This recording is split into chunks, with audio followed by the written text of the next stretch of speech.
Well, hello. I'm Arnoud Aalbersberg, the Travel Health Group from the Netherlands, and we're live with Ashaba Faridah. Welcome. Thank you, Arnoud, for having me here.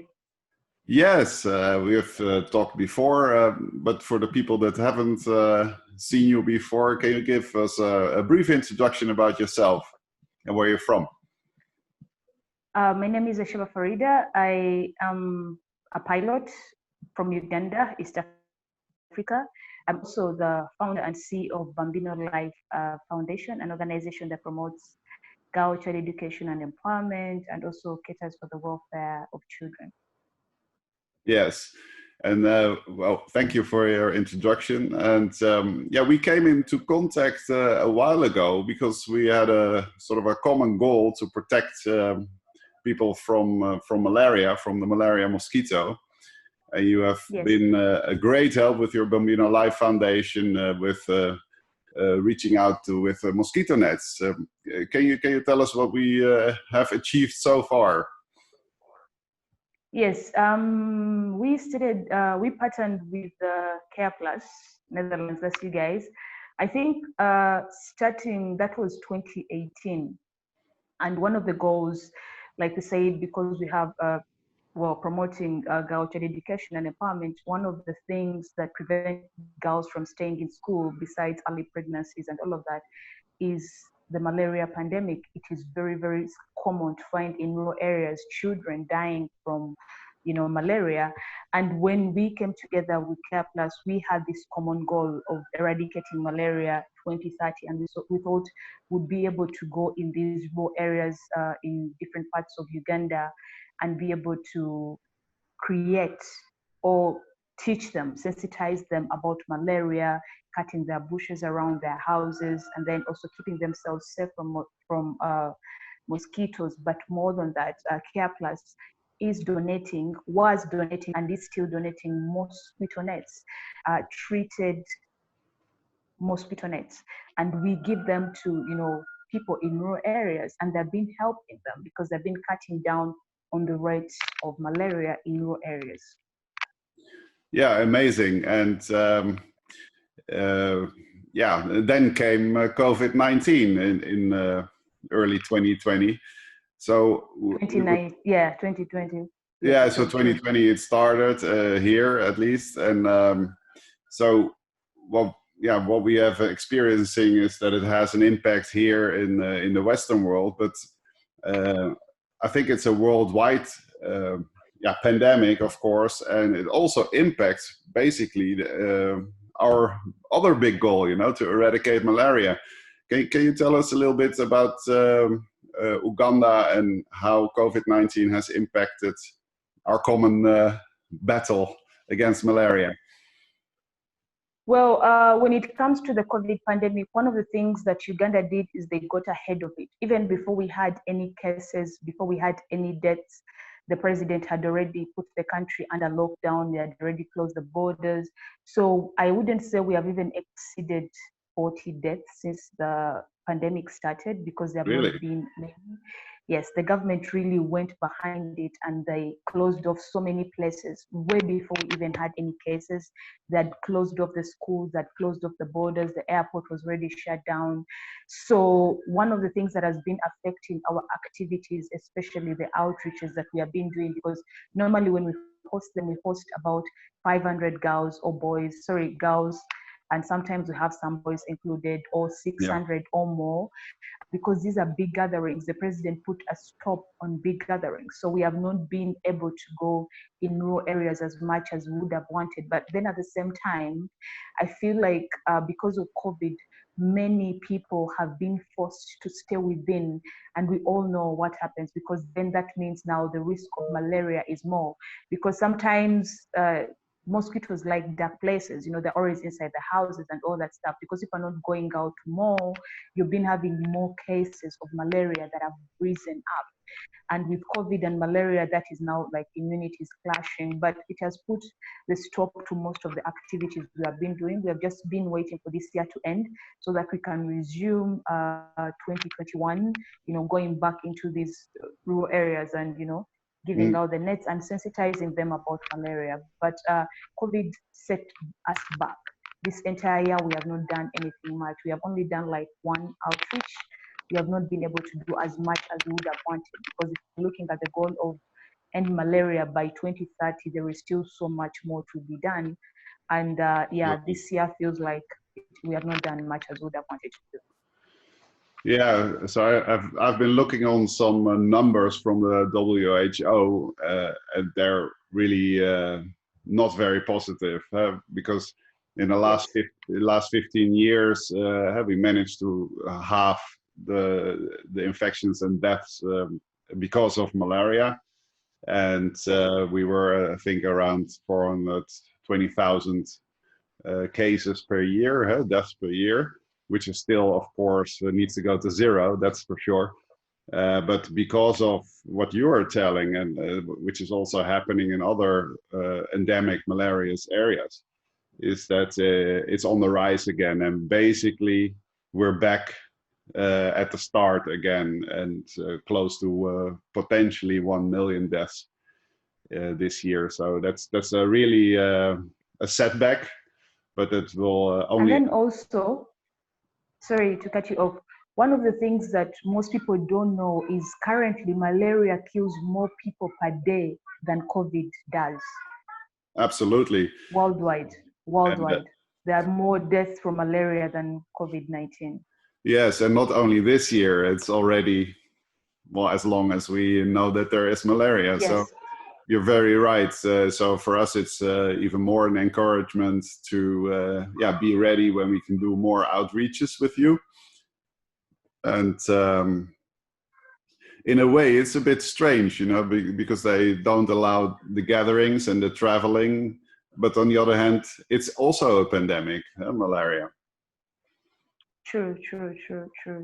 So I think one of the reasons why this is my own perspective, or what I've seen, is that the reason why malaria is not focused on is because it is a pandemic that is mostly limited to Africa as a continent.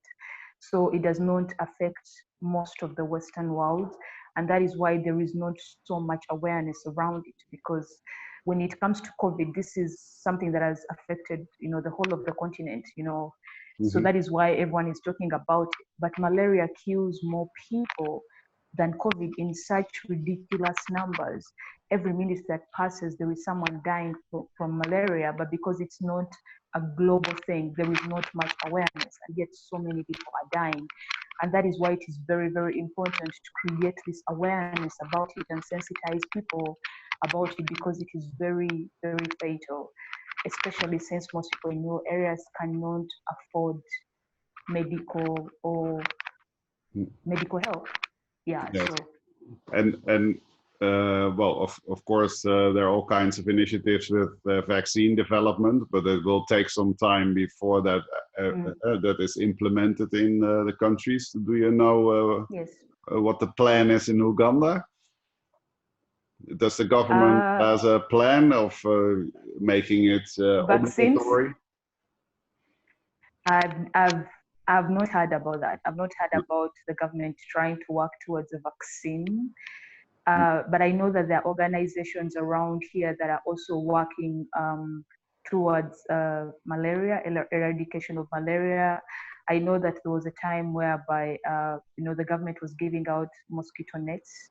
I don't know how or when they stopped, but I do remember that the nets they were giving out, most of the people, most of the households where we have reached, those nets are no longer up, because I think the quality was either off or it was a bit hard. It was like gauze-like. So most of the people use them as fishing mosquito nets. Most of the people use them as, but I think they're trying their best. But they can't do it alone. I feel like also if there is a possibility, for example, like how Care Plus is coming in to partner with Bambino, I feel like that helps towards the fight, and it helps towards the journey of eradicating malaria. And interesting what you mentioned about the quality of the nets and the use of the nets, which is not what it should be. What we tried to do is print the nets, with nice pictures on it, does that help? Is that something that people make? Can you say that? Do they like it in their home more then? And do they treat the net with more respect, or? I think they do, because what I've noticed is that most of the outreaches that we have gone on, so even in schools, sometimes when we say we have mosquito nets, we are going to give out mosquito nets, some of the people are not as excited. But whenever we bring out the first net and we show the picture, then everyone is running and everyone is making a line because they want the mosquito net with a picture on it. I think it helps with the decoration or with the setting or with the everything that is going on in the house. But what we know is that it helps people keep that mosquito net up, because I think the picture, there is something about a picture that fascinates them, and whenever they look at it they feel like, oh, this is beautiful, so it helps them whenever we show the mosquito nets. Because one of the things we first do is, when we are teaching them, we remove them from the packages, and when we are displaying them, whenever they see the pictures of flowers and elephants and all of that, they all want the nets, and now they're all standing in line because everyone wants a mosquito net that has a picture on it. So yes, it does help a lot. Okay, that's great to hear. Yeah, maybe my last question. What we see here is that all kinds of businesses are also hurt by COVID. For example, the event business and the hospitality business, traveling.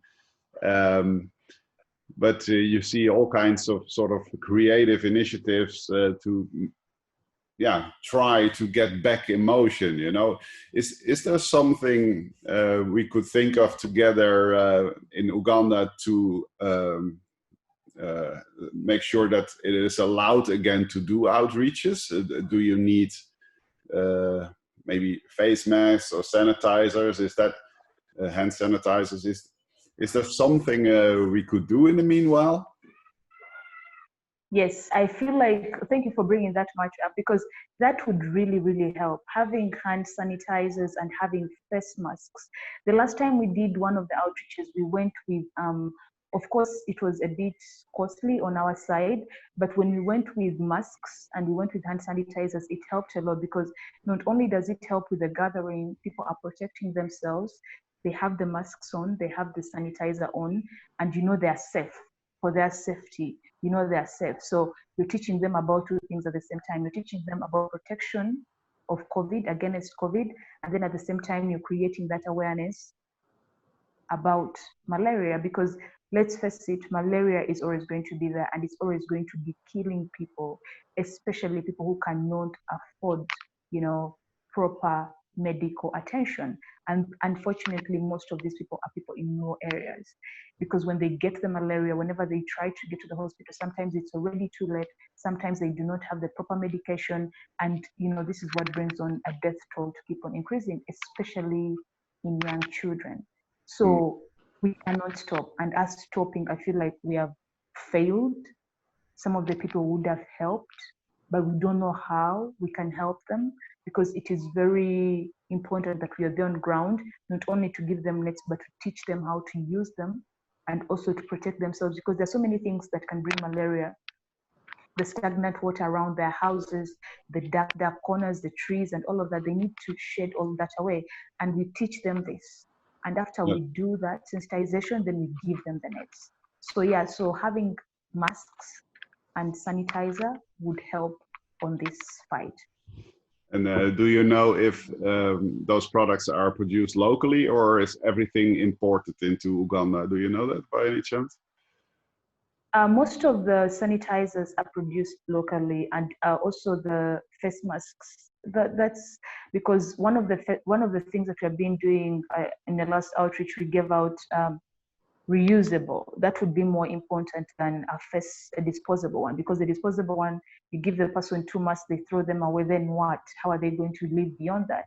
But a reusable one, they can use it, wash it, hang it in the sun, dry it up, and use it again. It is a continuous thing that is needed. So yeah, we know people who can really make the masks, the reusable ones, in the proper way, and we also know people who can make sanitizers. Okay, so that's something where we could look into together. Great. Yes. Okay. Well, 2020 is nearly done, so let's go for a Plan for 2021. better 2021, Yes. and yeah, turn the clock forward into our big goal together. Thank you, Ashaba, for your time and sharing your thoughts with us. Really amazing. And then I also like to say something before I go. I would like to thank each and everyone who supports Care Plus, because in supporting Care Plus, you are supporting Bambino Life Foundation. In buying from Care Plus, buying the Care Plus products, the buy one and get one net, it helps us, because at the end of the day, what remains comes back to us, and it helps children in rural areas, it helps mothers in rural areas. So by supporting Care Plus, you are supporting smaller organizations in rural areas who do not have otherwise gotten that help. So thank you so much for helping Care Plus, and we appreciate you all. Yeah, of course. Thank you very much. And until next time in better times. Thank you too.